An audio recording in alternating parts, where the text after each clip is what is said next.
वर्तिक अपने चैम्बर में बैठी सीसीटीवी की फुटेज देख रही थी। देखते देखते उसकी नजर एक जगह रुक गई। उसने देखा नेहा अपने काम पर ध्यान न देकर किसी से बात कर रही है। अचानक उसके कमरे का दरवाजा खुलता है और सुरेश उसके कमरे में प्रवेश करता है। सुरेश कमरे की बाथरूम में चला जाता है और उसके पीछे पीछे नेहा भी चली जाती है। थोड़ी देर बाद वह दोनों बाथरूम से निकलकर अपना अपना काम करने लगते हैं। वर्तिका सारा नजारा सीसीटीवी पर देख रही थी। अभी 2 दिन पहले ही उसके कमरे में अशोक भी आया था।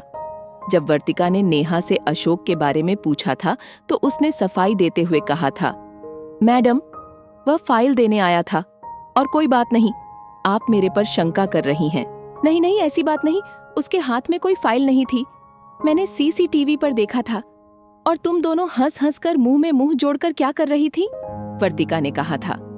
तभी से वर्तिका नेहा पर नजर रख रही थी। उसने नेहा को अपने कमरे में बुलाया और फिर पूछा, आज तुम्हारे कमरे में सुरेश क्या कर रहा था? आज जो मैंने देखा वह बर्दाश्त से बाहर है। यदि तुमने अपनी आदत नहीं सुधारी तो तुम अपने जॉब को खो दोगी। मैडम, मेरे सपने ऊंची उड़ान भरने के हैं। मैं आपकी तरह एक चीज से चिपक कर नहीं रह सकती। ये सब मेरे फ्रेंड हैं जो मेरी हर तरह से सहायता करते हैं। यही तो हैं जो मेरी जरूरतें पूरी करते हैं। अभी मेरी शादी नहीं हुई, शादी तक तो जिंदगी का लुत्फ उठा लूं। नेहा ने वर्तिका से हंसते हुए कहा, क्या तुम ऐसा भी करती हो? तो क्या करूं? मेरे माता पिता मुझे पढ़ाते पढ़ाते थक चुके हैं, कहीं जॉब नहीं है। आपके यहाँ भी मुझे उतना पैसा नहीं मिलता जितना मुझे चाहिए। मुझे अभी बहुत आगे जाना है। यही एक माध्यम है जिससे आगे बढ़ा जा सकता है। इसमें दिक्कत क्या है? मजा और पैसा दोनों ही है। नेहा ने बेशर्मी से वर्तिका से कहा, तो तुम सुधरने वाली नहीं हो। देखो नेहा, तुम काम के समय मेरी ऑफिस से इन बातों को दूर रखो, वरना। वर्तिका ने चेतावनी भरे लहजे से कहा, मैडम, मैं आपकी जॉब छोड़ सकती हूँ किंतु अपने दोस्त नहीं। यही तो मेरी संपत्ति है। नेहा ने हंसते हुए फिर कहा, तुम बड़ी बेशर्म हो।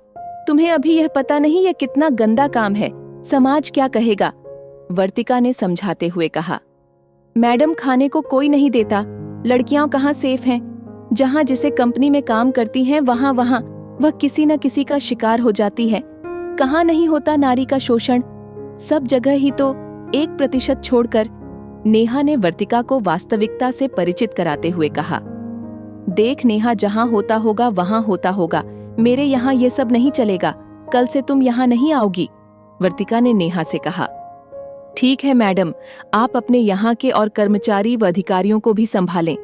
सब के सब बिगड़े हुए हैं। अगर ऐसा न होता तो सुरेश और अशोक जैसे और भी लोग मेरे जाल में कैसे फंसते?